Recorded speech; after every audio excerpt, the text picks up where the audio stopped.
What is up, NFC North fans? Yes, I know, another weird day of the week to have this show, but with New Year's coming up, we had to switch things around, but we are here nonetheless.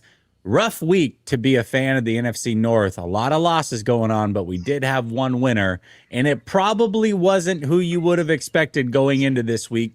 Either way, let me bring in the fellas. We got Nick, Lepicus, Dose, and Bass waiting backstage. Fellas, so good to see you. Bass on the phone, trooping it through a windstorm. Brother, how you doing, man? I'm doing good. Just like the Packers' run defense, my internet decided to not show up tonight. So we're here on the phone because I had to log in on this because if I didn't log in, at least try to make it here after that crap performance, I'm sure the comments would be all positive for me, huh? So I'll be here, but hopefully my 1 bar 5G hangs on for you guys.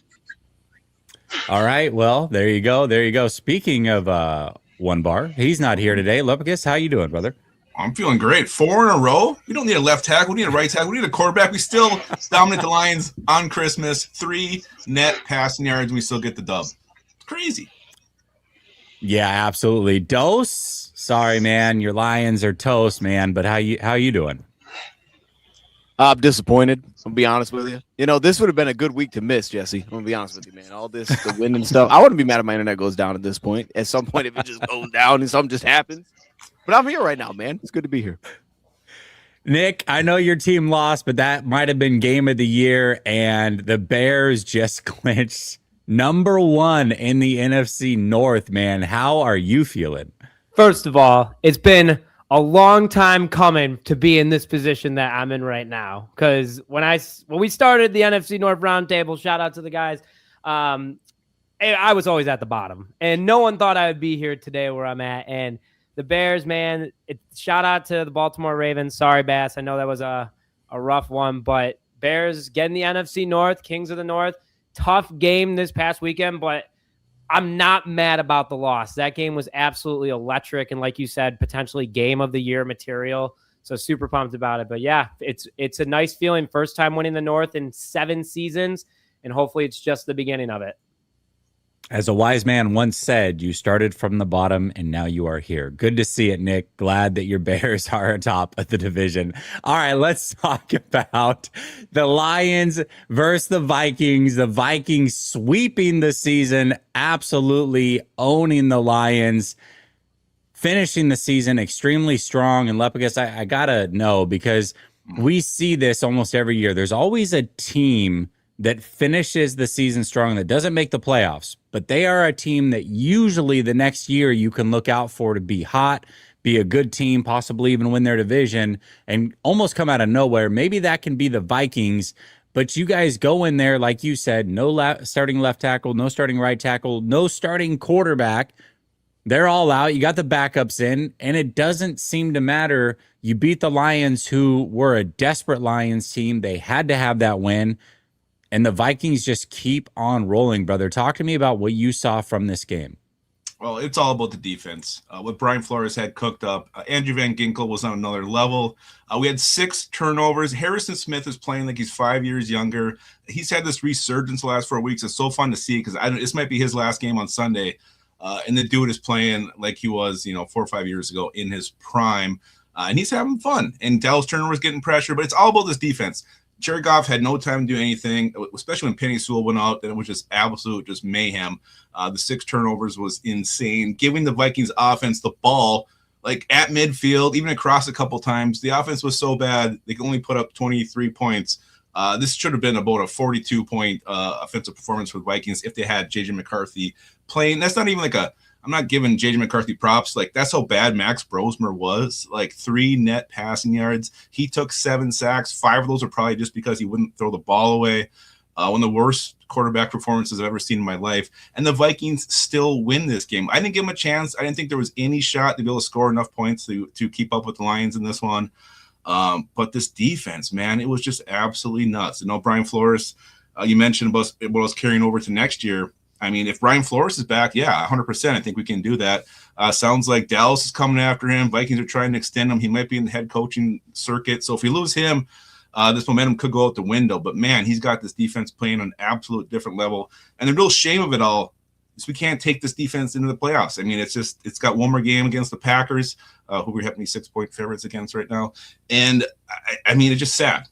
We're absolutely rolling right now. It took a long time to get here. It got here when it doesn't matter. But man, this team is on fire, and I'd take them over anybody right now. Yeah, they are absolutely on fire. But you talked about, did we lose one? Bass we is got him. back. He's back without the phone. Look at this. This is great. Absolutely love it. You guys are absolutely on fire. And you said, hey, listen, we could only muster 23 points, but we did see the first start there, and you guys could muster nothing against the Seattle Seahawks. So to get 23, it was more than enough. The Lions could only muster 10. So, and I will say some silver lining. You talked about, hey, it's too bad this is the last time we're going to see this defense and what have you. Flores isn't getting hired as a head coach anywhere, not after this season, probably. So that means that the band could be back. Yeah. I think so. I mean, there's been rumors going on. Dallas wants him as a defensive coordinator. I can't see him making a lateral move somewhere else just to be a D coordinator somewhere else. Why would you not just stay here? I think the Vikings are going to pay him quite a bit here to stay. Kevin O'Connell was addressed in his press conference today. I think they're going to get it done, and I think it'd be a very highly paid defense coordinator. Yeah, absolutely. Well, we know what losing coordinators can do, Dose. The Lions go from being favorites at one point to really make a run to out of the playoffs completely, losing both coordinators, extremely tough. And at times this year it looked as good as ever, and at times this year it just hasn't looked great. So I'll go to you first. Let's discuss this game at hand. Only 10 points. The running game has really been kind of abysmal down the stretch. What did you see overall from your Detroit Lions versus the Minnesota Vikings this time around? Well, oh my goodness. Hold up. Give me a second. Yeah. Jeez. That's on me. Hey, look, no. So this, first off, the fact that this game was on Christmas is just unreal. Like, this should not have been on Christmas. This was so disappointing. I think even non-Lions fans are just disappointed they had to watch this game. I actually thought, at first, because I wasn't home, so I'm watching on my phone. And after the first, I think it was the first drive where we got called for a false start. And that kind of set everything off. We called for a false start. We have to punt. And really from there, when we got the ball back and we fumbled, right? It was a fourth down, and I believe it was the fourth down and 1. We ended up muffing this, or it was a third down and 1. We ended up muffing the snap because the Minnesota Vikings challenged it to make sure that it was third and 1. They weren't going to give us a first down. So we go to commercial break. We fumbled that. At that point, I was like, this can't be real. This can't be an actual real football game that this just happened. I mean, you're looking at it like, why in the world would you challenge that? All right, whatever. We'll get it anyway. And we muffed the snap. And that was kind of the entire game. The turnovers were unreal. I honestly don't know what the heck that was. It was kind of fitting, though, that the season would come to an end that way, where it was just mistake after mistake, right? It was like, hey, man, another fourth down and 1. Guess what? False start at midfield. It was kind of just that over and over. Gibbs fumbles. Like, he doesn't do that much, but then he just did it. And then all of a sudden you get to a point where then Goff throws an interception in the second half. And all right, this thing, I mean, just the fact that we didn't score points in this first half is the biggest travesty of all time, because it just didn't feel right. I mean, we scored the 1 touchdown drive, and it was the weirdest touchdown drive. It was like a 10-minute drive, 19 plays, multiple third and forever pickups. It was like everything you don't want to do against Minnesota, we did, and we actually scored that drive.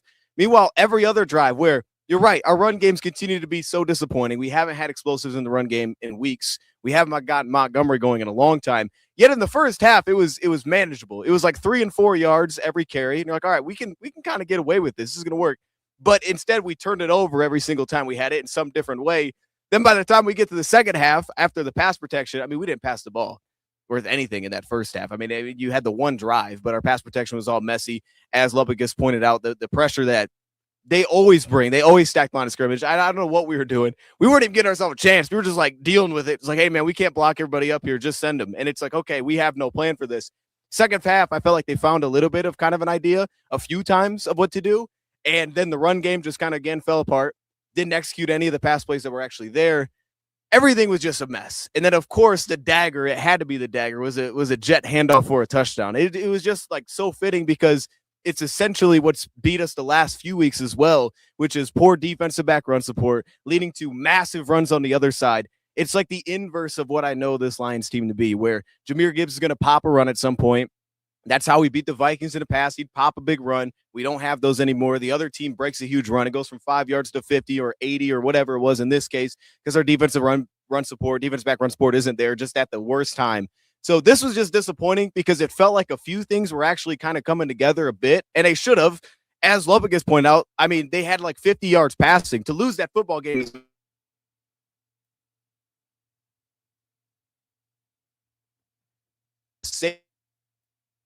a disgrace, to be honest with you.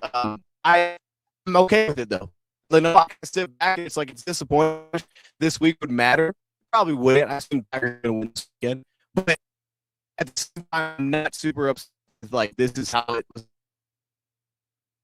supposed to end, because this is who they've been the last few weeks. They've been this for like the last 5 or 6 weeks. They've been a pass first team. They've turned into that, and it's like it's not gonna get you where you want to be. It was a good try defensively. We tried some new things. We kind of stopped being who we typically are. We're not a man aggressive team anymore. We're not blitzing like crazy anymore. We pulled back. We've sat in a lot of zone, and it's given us a chance. And I respect that, but we're just not in a spot right now. And it's been the same issue for a while, where we're the well-rounded team that I know as a Lions fan. And then finally the turnovers caught up, where they weren't here all season. They finally caught up to us. So it was kind of meant to be, it's kind of okay. I'm fine with it going down like this. All right. There's going to be a lot to discuss this offseason, or as we head into the offseason. I have so many questions when it comes to the Detroit Lions in particular. But we'll save those for another day. Just be ready. This team, interestingly enough, I still cannot erase the words that came out of Dan Campbell's mouth after they lost to the 49ers in that NFC Championship game of, you never know when your run's going to end. You got to capitalize. And I was thinking then, wow, that's crazy to say that. This team's young, it's stacked, but they haven't even won a playoff game since. And this year, they didn't even get to the playoffs. So there's a lot to unpack there for sure. Yeah, we don't have to bring that up, Jess. We don't need it. I've heard that enough. I'm good. You know what I mean? Moved on, man. We're on to the offseason. It's mock draft time.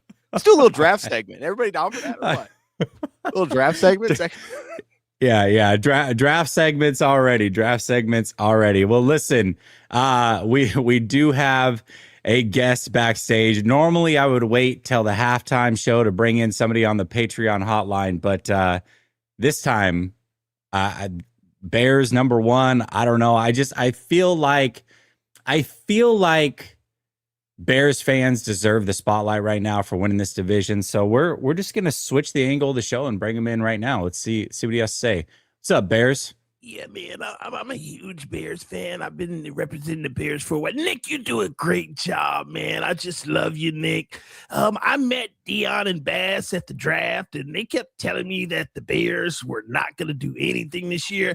Aha, we're number one. Let's go, Nick. It's all about the Bears. Thanks for the call, Bears fan. And he's out just like that. Oh my God! Did you guys? Wow, really what say a that? great fan that is! That's one of the Bears super fans. He must drink beef juice all the time. What a guy he is! That kind of sounded like TD a little bit, but TD must have a long lost brother. Just a little bit, just a touch of TD in there. Wow, just the tip. Very good. Very good. A number one Bears fan. You are number one in my heart. I love you. Oh man, did you guys really say that at the draft stuff? Did that come out of your guys' mouth? I mean, I'm sure. Like Nick said, they haven't We're won not since gonna confirm or since deny. 2018. I mean, yeah, like I'm sure before the season we did say stuff like that. Was this before or after sharing a room allegedly? Oh gosh, I don't know. I guess it depends, doesn't it? All right, listen. Let's move on here. I got a little uncomfortable. Speaking of uncomfortable, the Packers get boat raced by the Ravens, 41-24. Both teams needed this win as well. Now, the Packers, despite all of that, did clinch, and we knew that going into it, just because. Listen, the Lions had lost to the Vikings, so we knew the Packers were in, but it would have been nice to win this game. The Ravens were very desperate themselves. Both teams playing their backup quarterbacks. Both backup quarterbacks played well, to be real with you. It just kind of turned into the Derrick Henry show, and Bass, if you want to tell the audience, I mean, you could talk about how Derrick Henry really kind of screwed you over in two different facets here. But first, let's talk about this game. Losing to the Ravens 41-24 starts out fun, but ultimately the Ravens kind of ran away with it. What did you see in this one? Yeah, man, just another, 3 weeks in a row now with kind of just disappointing losses. Obviously, a loss nonetheless is always going to be disappointing, but with the Broncos, all the injuries, then of course against the Bears in that fashion, and then this week just domination on the ground. You're kind of sitting here, heading into week 18, again, like you said, yeah, sure, they clinched, but there's a lot of red flags, and week 18 may bring some answers, or it may just bring them resting a lot of players. And then we kind of go into the playoffs like, okay, where they're playing Philly or Chicago, how's that going to go? As for this game, man, it was fun at the start. I'm just going to start out with the bad. What was bad in this game? Obviously, the run defense. I mean, when we look at the Ravens and going into this game, you knew what they wanted to do, especially with a backup quarterback. You knew they wanted to run the ball, and Derrick Henry's a first ballot Hall of Famer. You can never really truly shut him down, but you can look to contain him. The Packers have played good running offenses this season before this game, and they've at least contained it, maybe, to right around 100 yards total for the team, and had a good run. Obviously, it's easier when you have someone like Micah Parsons on the field, as much as everyone wanted to say he's a bad run defender when we traded for him. He's the reason why I think our run defense was good. Now it's become utter trash. And Derrick Henry, 36 carries for 216 and 4 touchdowns. You said he disappointed me in two ways, is because I played against them in fantasy football in the championship. So, it was double pain in this game. And overall, I just feel like this defense has lost a leg. They just seem uninspired or unenthused. And earlier in the year, they kind of had that nasty demeanor. They kind of like they're playing a little bit mad. Swarming to the ball carrier. Everyone's getting in on the tackle. There's a lot of energy, and I'm sure that was in part because you just traded for Micah Parsons, and there's just so much energy along with that. They just feel really deflated ever since that injury, and no one's been able to really step up. Rashawn Gary should be placed on a milk carton because he's gone missing. He hasn't had a sack in eight weeks. So, I mean, I think he just got his first tackle in 7 games. So, I mean, it's bad. We're paying him like $24 million. His effort is concerning. The only good player to come out of this game on defense, in my opinion, was Lucas Van Ness, which I guess is a little bit of a bright spot. He was the only player I think that had a positive run defense grade. Other than that, I think everyone else was pretty bad. I think Edgerrin Cooper is all right. I think Quay Walker had his worst game as a Green Bay Packer. Some rudimentary run defense stuff that this defense just couldn't do. The linebacker play just wasn't good enough. And this Ravens team punched us in the mouth in terms of the defensive performance. Another thing is just like there was really no run game on the offense. Now, Josh Jacobs was active, but it seemed like they didn't really want to play him too much. Chris Brooks saw more snaps than both Josh Jacobs and Emmanuel Wilson, which is a little bit interesting. But I will say this, very, very impressed with Malik Willis. I think he did everything that he needed to do as a backup quarterback.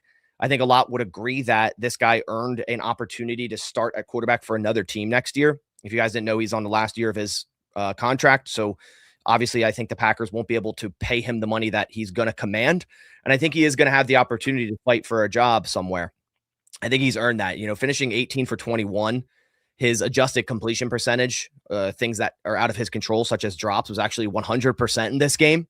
He was 6 for 6 on throws, 20 plus yards, finished with 288 yards, a touchdown throwing, 134.6 rating, and 60 on the ground. He was quite literally our entire offense, him and Christian Watson. So that much was very impressive. And if you go into this game with a backup quarterback and you told me you'd score 24 points, I'd say, hey, we have a pretty good shot to win this game, but not with the defense, not with how they performed out there. And this run defense is a very big red flag heading into the playoffs, right? We still have one more week, and maybe they can try to clean some things up. I know we just signed John Ford. Maybe he'll be our savior. We drafted him in 2022, spent some time on the Bears. Maybe he'll give us some insider info for the first round of the playoffs as well. But I don't know. I'll believe it when I see it with, the lack of production we've really had from this interior defensive line, edge rushing room, linebacker core. It's all been pretty poor. And, there's not much bright to take out of this game. I will say, hopefully we'll get a little bit more healthy. Jordan Love out of this game with a concussion. We'll see if he ends up playing in week 18. I'm not too worried about the offense. I think the offense can score points. I think they can move the ball. They need to be a little bit more efficient in the red zone. but this defense definitely is a huge concern, and guys have to simply step up. And I feel like I've been saying that for the past 3 weeks. We have just yet to see it. We just haven't seen it.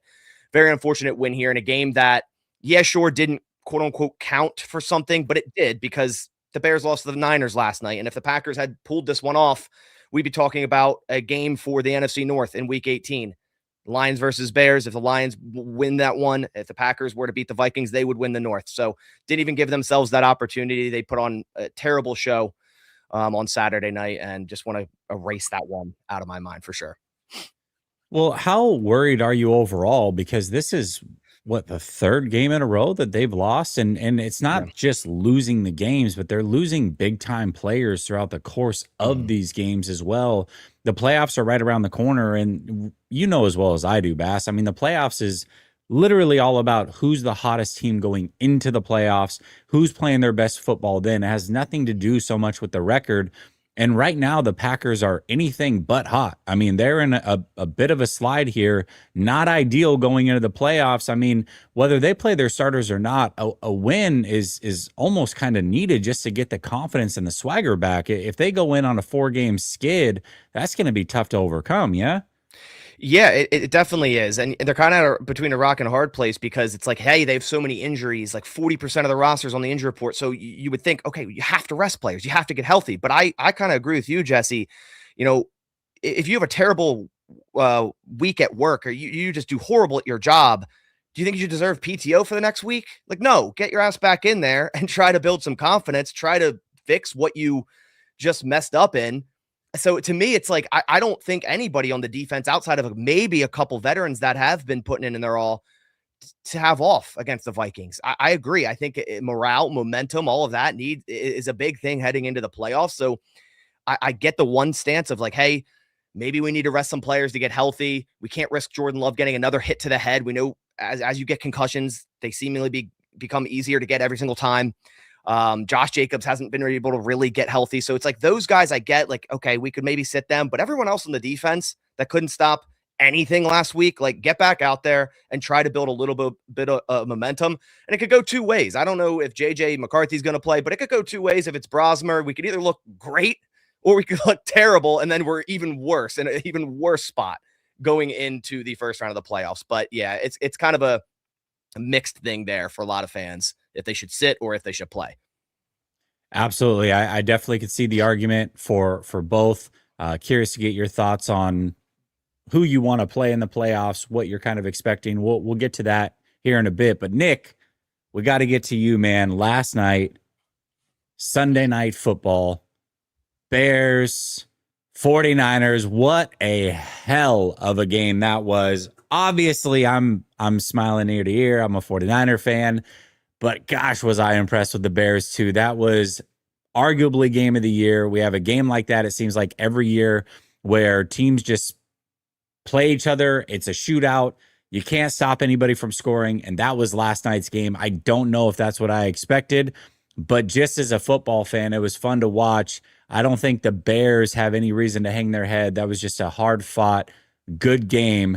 Talk to me about what you saw from your Bears last night against the 49ers. I mean, super impressive to say the least, because of the fact that we had 8 guys that were sick, which is just crazy to think how much impact that was. Like, you saw the play from DJ Moore, who was listed as questionable that morning after catching whatever is going around the entire NFL. It's not just the Bears, it's the entire league. And you know, he really wasn't a factor last night. It was Luther, Flip, and Burton. And also Colston Loveland, Kyle Monangai, Ozzie Trapilla. I mean, our rookie class in a huge game showed that we got some guys that can truly ball and also when called upon, get the job done. And I was super happy with how everything went. I mean, the first play of the game, Jalen Johnson tips it and TJ Edwards takes it back to the house. And you're like, oh man, this is going to be a ball game. This is not just going to be an easy walk in the park. This is going to be intense. And then the next drive, Brock Purdy takes it downfield and scores, you know, able to shake it off quickly mentally. And that was a big thing for the San Francisco 49ers. But this Bears team, yeah, we got cooked in zone coverage. And, you know, every Bears fan was like, why do we keep playing zone? Nashawn Wright playing with a bad hamstring, TJ Edwards playing with a bad glute. We also had, you know, some of our secondary sick. Kevin Byard's also playing with a bad ankle. it was just kind of a weird move by Dennis Allen. That being said, this team stepped up big when it had to, and especially on the offense. And that's everything that you've wanted, and especially what Ben Johnson was brought in for. It was tit for tat. One person would score, another person would score. Score. I mean, you don't score 80 points in a game casually between the two teams. And, how Caleb Williams was able to handle himself, his first 300-plus yard passing game of the year, 2 passing touchdowns, almost won the game winner again. He learned from these mistakes. And this Bears team just was absolutely rock solid. From the rookies, from 4 rookies last night, out of the Bears' 440 yards, I'm just reading the stats, 309 of them came from rookies. Luther Burden with 138 yards, Colston Level with 94 yards, Kyle Monangai with 47 yards, Ja'Day Walker, undrafted rookie free agent out of Texas A&M with 30 yards. And keep in mind that none of these guys really got involved till over halfway through the season. And Luther Burden coming off a big ankle injury as well. He did suffer a quad injury last night, so that's something that Bears fans are definitely keeping a close eye on.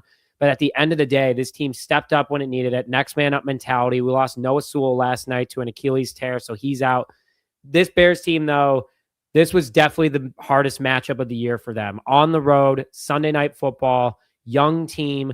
They knew the pressure that was on the line, and they came out and they went, punch for punch with the 49ers. And, I mean, Jesse, I know it's nice that you can, talk to it, too, from the other side. But this is what that felt like a playoff game. That got both teams in the mode and shaking off the dust. Hey, this is what it's like to play in the playoffs. This is what you should be expecting over the next couple of weeks. And the Bears team, who only Jalen Johnson and Cole Kmet are from the last Bears playoff team. And, you have guys like Joe Thuney who have been in the playoffs. Drew Dahlman has been as well, but not as this team, not as this culture. And the fact that this team was able to stay in it last night, with how many guys were injured, sick, and also just in a really tough environment to play in, they were able to keep up with the Niners. So I'm super proud of this team.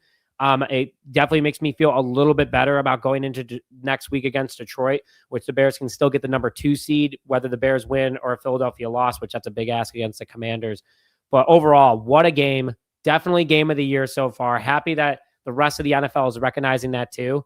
And I'm just absolutely stoked for the playoffs to come in the next couple of weeks. And I hope that we win, because obviously then Baz and I are going to have a very fun conversation over the next couple of weeks as the Bears would play the Packers.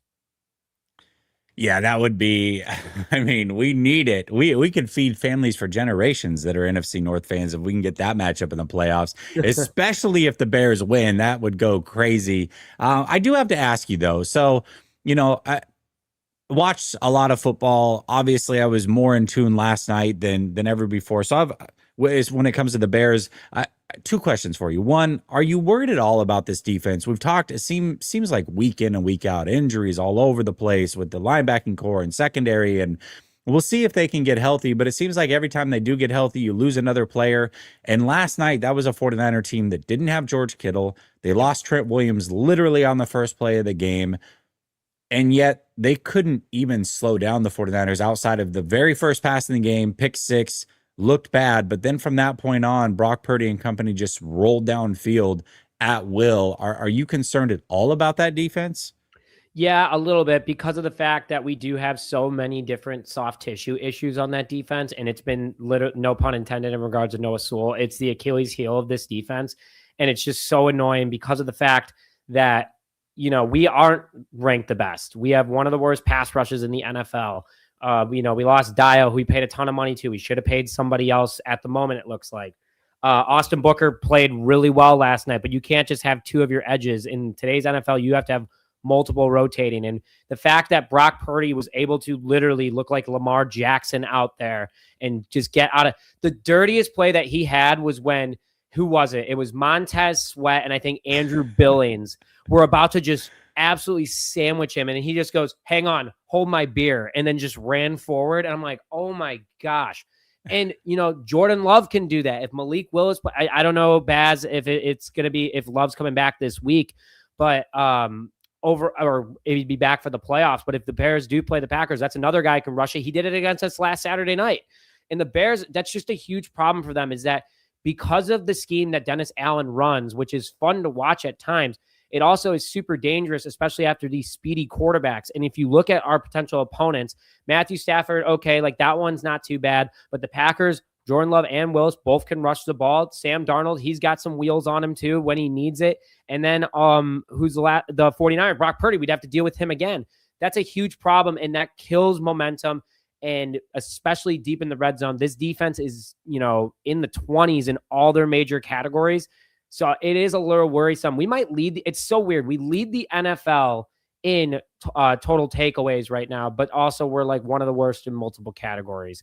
So I am worried about it. No denial about that. Hopefully DA can make some big adjustments, but man, make them quick, my friend, because that's going to be, I know the Bears are usually known for their defenses and taking them to championships, so on and so forth, but this one, it's been the offense the entire time, and the Bears got to find a way to, truly thinking about it, as I've been talking about it, this is why we have missed Kyler Gordon all year, because we paid him a ton of money to be out there, be one of the best, highest paid nickel in the league right now, and he's only been out there for 3 games in a total of 111 or 121 snaps. I can't remember exactly. But when he's out there, the Bears have the 4th best defensive success rate. When he's not out there, they're 28th. So that's why we missed Kyler Gordon so badly, and I'm hoping we get him back for the playoffs, because obviously that's a huge factor. Oh, is there a possibility of that happening? Yeah, so he is on IR, but his window to return would open the first round of the playoffs. So hopefully that gives an opportunity. That being said, this guy goes out in the field and 10 plays later, he's hurt. So you can't rely on him. I'm just hoping do whatever you have to do to get healthy. But if he can come back for the playoffs, huge boost for the Bears. Not saying it answers everything, but it definitely helps out for sure. Well, as unimpressed as I was with the defense, I was very impressed with Caleb Williams. And, he put on a show himself, a couple deep bombs, man. The accuracy was great. He does have some weird moments, and Collinsworth was pointed out throughout the course of the game where it's like, dude, how do you miss that throw of all throw? It's like you can see kind of why sounded like him right there. That was pretty good.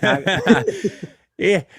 Yeah, I'm not even great at impressions. I'm not even going to try. But either way, how did he miss some of those throws? Like, you could see how he gets to the 59% completion, but the talent is certainly there, man. He's fun to watch himself. Very, very fun to watch. How impressed were you with Caleb Williams last night? Most passing yards he's had all year, but also his second most passing attempts in a game this year. So, that's what's going to happen. The more you throw it, the more chances you have to have yards. That being said, I thought that he looked pretty solid in key situations. Like his intelligence is so much higher. Like that free play that we had, Caleb would have never thought about that in that moment. But he realized, he goes, oh, this is a free play. And then boom, Colson Loveland touchdown. Or that was his deepest in the air throw to Luther Burden, any wide receiver this year, Luther Burden's touchdown. That was incredible. Like on the money. That's exactly what the Bears needed. You saw a lot of growth for sure, and that's what made really good. But his incompletion percentage is a factor. And I talked about it earlier, I think like 2 or 3 weeks ago. His incompletion percentage, or his completion percentage, is lower, but shout out to him for actually throwing it away now instead of throwing more interceptions. That's why he has one of the best interception to touchdown ratios in the NFL in the first 2 years in the league. Also in Bears history. Like he's throwing it away a ton. He does get a little happy with throwing it away. I think sometimes he should take it himself, but the growth is there. And this was not supposed to be a finished product in year 2. It's definitely a lot better. He's on pace to break the Bears single season passing record, which I know isn't a feat by most teams, but for us, that's a big deal. Also, if he has a big game, he could potentially get 4,000 passing yards. So I liked what he did last night. I think that there are still key rooms to improve. Like there was an overthrow to Loveland. There was an overthrow to Monungai that both of them had wide open space in front of them. And you're just kind of like grabbing your head like, dude, come on, you got to make these passes. But definitely a key improvement year over year. And I don't think the Bears would have stayed in that game, especially with how the defense was playing without Caleb Williams' play. So I got to tip the hat to him. He's gotten better, still room for improvement, and he knows that. Absolutely. All right, well, let's get to the sponsor. Oh, we're missing one, Bass. There we go. There we go, Bass. I got you. Get a 100% deposit match of up to $100 when you use promo code RTS and you play Sleeper. Link is pinned to the top of the description. Also, you can get a free $20 play without even making a deposit using promo code RTS as well. Here are the picks for the week. Had to get these in before the Monday Night Football game. So we've got Matthew Stafford going more on the 268.5. We got Kyron Williams going for more on 63.5 rushing yards. Puka Nacua is almost a lock for 107.5. And then Mooney just needs 2 receptions. Just give us 2 damn receptions, Mooney, and we can get the win this week. That's $10 to win $50.60. You can tail us, you can fade us, but either way, use promo code RTS. All right, let's get to the super chat real quick. Get this here. All right. Chris, Vikings every single week. Packers lose Sunday because they suck. The Lions are trash. Skull. Nothing bad about the Bears though. He doesn't hate the Bears. So there is that silver lining for sure. Thank you, Chris. Thanks for coming in on there, Chris. We appreciate you, brother. All right, let me share the screen here. Get our second sponsor going. Here we go. All right. Well, listen, I didn't mention it, but I've been in a little bit of a heater when it comes to playing Sleeper, and the reason is I'm kind of cheating a little bit. I'm not gonna lie. I've been using some help, and the help comes from RotoWire, who you can use as well. Promo code RTS, get 15% off. Now, the window's already passed for fantasy football as far as making your picks week in and week out, but that doesn't mean that RotoWire cannot still help. Being the best tandem app when it comes to fantasy football, you can also go to Daily Fantasy Sports here. Actually, we'll go to Picks and Props, Daily Fantasy Pick'em. We're going to go to Sleeper because that's obviously who we use. And we got an AI algorithm that's going to help us win week in and week out. Right now, this week, they got Drake London on the more with 64.5 receiving yards. They love Kyron Williams on the 9.5 receiving yards as well.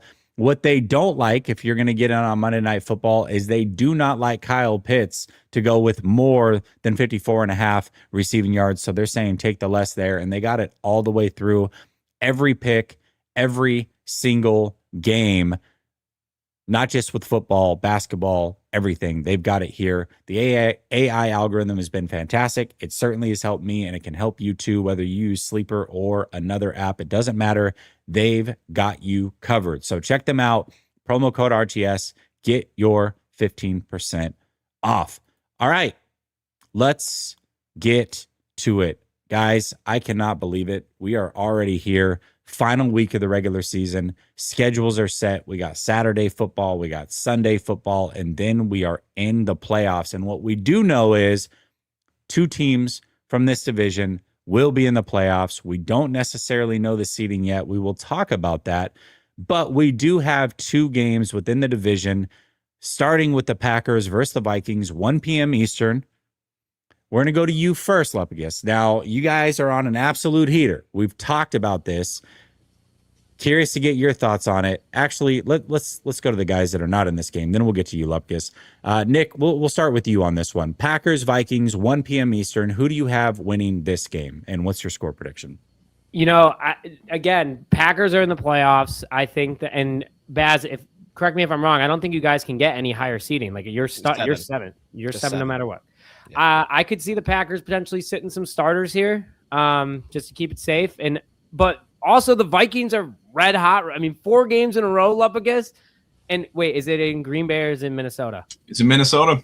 Whoa! All right, that changes everything. All right, Baz, I think that you guys unfortunately are going to sit people, and it's going to be a factor in this game. So I think that the Vikings are going to win this one. It just seems like they want to stay hot, and to me, I feel like every single year when a team ends the last season not making the playoffs but on big streaks, they're really good the following season. I think that the Vikings are showing like a little bit of what they could be next year. So they're going to go out. They're going to want to go to 9-8. They're going to want to finish above 500. And I got the Vikings winning this one. I think it's going to be a 28-21 Vikings win. And honestly, the Vikings are hot. No denial about that. They look really good right now. And I'm very happy that they weren't this hot for the whole season, because who knows? It could be a much different story right now. Who would be the king of the North at the moment? One of the hotter teams in the NFL playing one of the colder teams in the NFL. Dose, talk to me. How do you see this one going down? Yeah, this one's interesting because if the Packers aren't playing for anything, I wonder what the approach. I mean, Minnesota's so unique defensively that just like, what is the emphasis to deal with that? Or is it kind of just straightforward? Because you're going to get yourself in some bad spots. That's what it is. I think Green Bay will have a much better chance to run the ball, regardless of who's that quarterback for them. They're going to move the ball a little bit. They'll have a little bit more efficiency. And I feel like if Brosmer plays, and McCarthy doesn't, like, the Packers will have a shot to win this game because I just don't think they're going to move the ball much at all, to be honest with you. So unless they get that run game rolling a bit, which they definitely could after seeing what Baltimore did, I think Green Bay can still win this one. I don't think it's going to be pretty on either side. I'd go like 17-14, slight lean towards the Vikings right now. I'll go 17-14 Vikings. Wow. Two of you picking the Vikings. Lepicus, I got to imagine you're going to make it 3-0 picking the Vikings here. Talk to me about this game. What are you expecting? Who are you picking? What's the score prediction?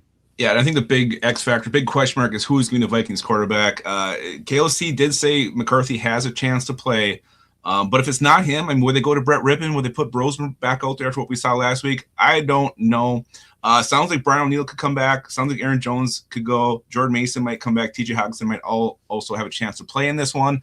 But to me, it's up with the defense, right? The defense is on fire. It could be Harrison Smith's last game. They're going to be pumped to make him go out on a high note, to let him go out with a win against the Green Bay Packers. What else would he want? It's one hell of a way to end your career, beating your hated rival at home in front of all your fans. So I think you want to give Harrison Smith a nice send-off. One guy I didn't mention in my game wrap-up I was talking about last week, Will Reichard. We got Will Reichard. He's the best kicker in the NFL. Shows up to the game wearing pajamas, nails 350-plus yard field goals. He's going to do that again. 6 Will Reichard field goals. Packers get 10 points. I've already seen reports they're going to rest their starters. Boz, I don't know if that's true on your end, but I've seen them on my end. Hopefully that's the case. But 18-10, Vikings win another boring game, but we're going to be excited about it. Did you just out Baz? I mean, with the score prediction and how you got there, I like season long with the funny score predictions, and you just might have one-upped him, beat him in his own game, really. Baz, how do you see this one going down? What's your score prediction? So first, the early reports of resting starters isn't a confirmation. LaFleur mentioned that everything is still on the table. He's going to say that no matter what. LaFleur doesn't he never tells what he's going to do in a game. Last year against the Bears, week 18, we didn't need to play any starters. We ended up playing Christian Watson. He tore his ACL. So I slightly lean on the side of not resting due to the aforementioned reasons we talked about with the Ravens game. We need to get a little momentum built up here. In any other sense, if the Packers weren't on this slide, I like resting players here because of two things. One, they can look forward to the Bears or the Eagles, and Matt LaFleur can start to game plan for that and just give the reins to Malik Willis, which is kind of easier to game plan anyways. It's kind of like, hey, dude, we're going to run a vanilla playbook. You're going to go through your first, second read. And if it's not there, you're just going to run around and make plays. So it's kind of easier for Matt LaFleur to go into this week with Malik Willis than it would be to separately game plan against Brian Flores with Jordan Love. We know there's going to be a ton of covers here. They ran at the most they've ever have all year last year against Goff. And that's another point. If they're going to run a ton of covers here, a ton of blitzes, Love's returning from a concussion. All it takes is one unlucky helmet-to-helmet hit or a hit where his head slaps against the ground. And then we're talking about him maybe trying to clear protocol, which probably wouldn't happen before the first round of the playoffs. So I feel like they rest people. And if we do rest people on defense, Brosmer may actually find success, because if we don't have X and we don't have Evan Williams back there, and Nixon, as bad as he is, if he's out, Bo Melton might be starting at cornerback because Kamal Haddon is out for the year now from last week's game. So we don't have too many players to swap in to rest our starters. But I think they will for some players. I think Jacobs might be resting, probably Watson, just based off of what happened last year and due to him still kind of recovering from that chest injury. Minnesota's defense is on fire, and I think I actually want to see Willis in this, just because I feel like that'd be kind of fun to watch Willis against a Flores defense, to see what he could do, and furthermore show, hey, maybe a team should come calling and sign him to a very big contract, and we get a 3rd round comp pick for it. But the Packers do need momentum, and I'm kind of like on the fence here. But overall, I think they're going to rest some, play some, try to get healthy to go into the playoffs. So we're going with the clean sweep here. We're going Minnesota 24-20. You muted, Jesse. That might be the first game all year that you picked against the Packers. I'm struggling. I'm trying to think. Yeah, how could they not another go? One? What, 17-1? They should have went, or 16-1. Come on, man. Yeah. You got to pick. You got to pick against someone. I'm just saying, this is the one against Brosmer. Okay. yeah. This is it. This is it right here. Absolutely. Wow. Okay. Well, clean sweep. That means the Packers are definitely winning, because we haven't been the best at picking games on the show. Maybe that's what I'm trying to do. There you go. There you go. All right. The other game in division, Lions versus the Bears. This is two teams that are coached by guys that most likely aren't resting anybody. I would be shocked. Maybe I'm wrong. Dan Campbell might throw in the towel. Just that doesn't seem like his style. And Ben Johnson coming from that team, I highly doubt that he's going to rest anybody. So I'm expecting full versus full here. And there's nothing really on the line for the Lions, but if they can aid in beating the Bears and maybe stop them from the number 2 seed, I'm sure they would love to end the season on a high note. So 4:25 p.m. Eastern. Lepkus, I'm going to go to you first on this one. How do you see this one going down? Yeah, this is an interesting one. I just don't know how much the Lions have left. I kind of feel like maybe after the deflating loss on Christmas, they're just not really just want to get everything over with. But that being said, Dan Campbell going against Ben Johnson again, he's going to want to beat him. He's going to want to win this game. I can see the Lions get the run game going finally, get that thing back on track here as the season ends. But this Bears team, man, there's something about them. They're special. They're a scrappy group. They fight. They got a lot of weapons. I just think they're going to win this thing. I think it'll be high scoring, 35-28, boring score, but a high scoring game. Bears take this one. All right. Baz, how do you see this one going down? I do want to take Detroit because then that would mean if the Packers lose to the Vikings, that every team in the North would have a winning record, which is pretty cool. But I think I'm going to go Chicago here. You just don't know what you get with Detroit. Golf just hasn't been good, in my opinion, and enough to win this game, even though Chicago's defense is a little worrisome. Again, like Nick said, it's usually against quarterbacks that can move around, and Golf is not that. So I think they will get some pressure on him. They really haven't had a run game. I think Detroit will find success on the ground more so than they have the past couple of weeks, but they just don't seem that enthused. I know, like you said, Dan Campbell definitely will be and will want to get this win here. But at the end of the day, Chicago's playing for the number 2 seed, and I want them to be the number 2 seed. Like, hey, I mean, who doesn't want Packers Bears first round of the playoffs? So like, I want that. I'm going Chicago 31-27. All right. Dose, how do you see this one going down? Can your Lions end the season on a high note? Is it over for them? Talk to me about this one. What's your score prediction? Yeah, I mean, I'm fired up for it. It's pretty cool. I mean, I wish there was someone on a line knowing that it's Ben Johnson, Dan Campbell, but I'm still pumped for this game because it's like even more so after losing the Vikings game the way that you did. You just want to get it right, like because it just feels like over the last month plus we just haven't had it right. Everything's just been clunky the whole time. A lot of just controllable errors all over the place with penalties, just little things like that. That said, though, this is also an opportunity to see if you have a run game at all, if you have any life of a run game. And for a lot of these guys, it's are you going to be a starter next season, or are we attacking this offseason as we're finding a replacement?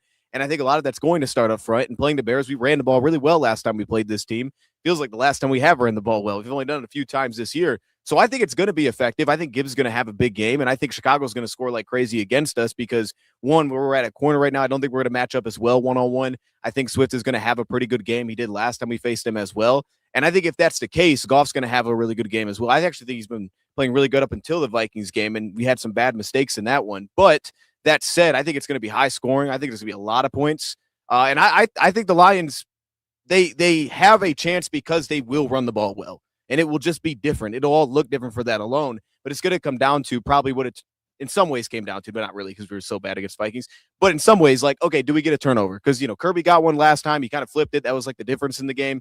I don't know that we're going to get that one. And on the flip side, if we do what we did against the Vikings, then we're going to lose this football game by just a couple of them. Also, do we convert a couple 4th downs? I mean, I got to assume Ben Johnson's going to throw some at us.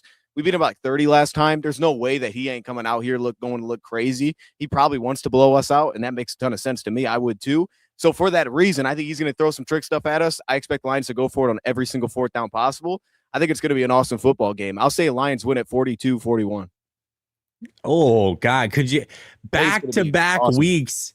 Back-to-back weeks, 80-plus points scored. That would be a fun one for sure. Now, if Chicago were to lose that scenario, I don't know how great I would feel about my defense giving up 40-plus 2 weeks in a row and losing in both cases. Nick, talk to me. How do you see this game going down? Making sure I was off mute. I think that, Ben Johnson coming out today and saying that they're playing to win. And they know that how big this is because if the Bears, they can't rely on the Eagles' loss versus the Commanders. They have to do this themselves, which I think the Bears should do anyway. I don't want to rely on anybody else to help out with the seedings. If a Bears win, automatically number 2, they play Green Bay at home.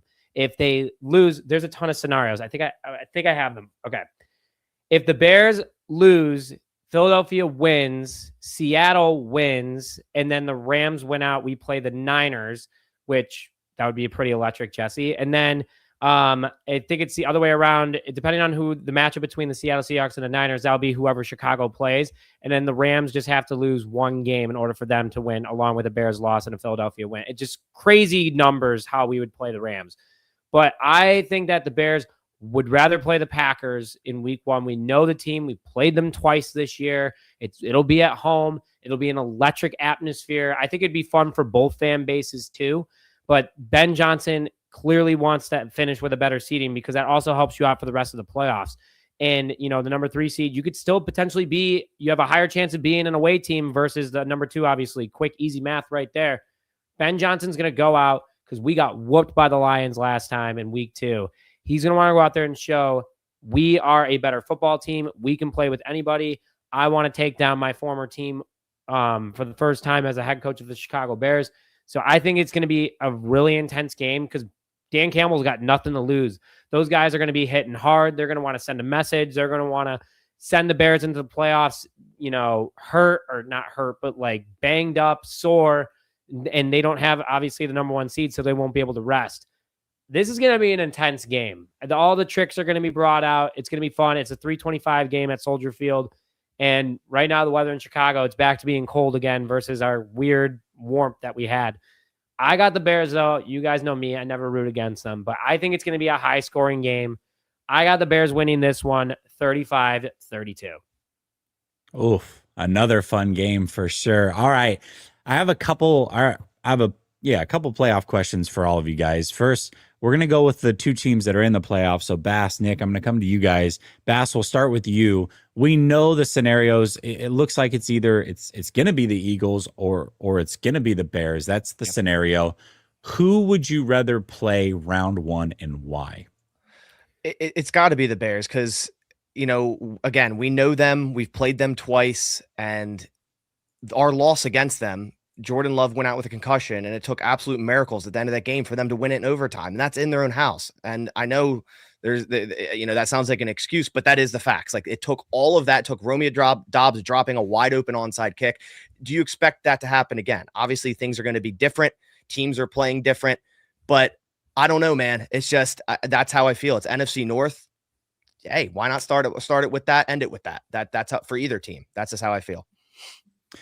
Nick, you laid out all the scenarios. There's 3 NFC West teams you could play, or you could play the Packers. Either way, your Bears are going to be at home. That is nice. Who would you prefer to play round 1 and why?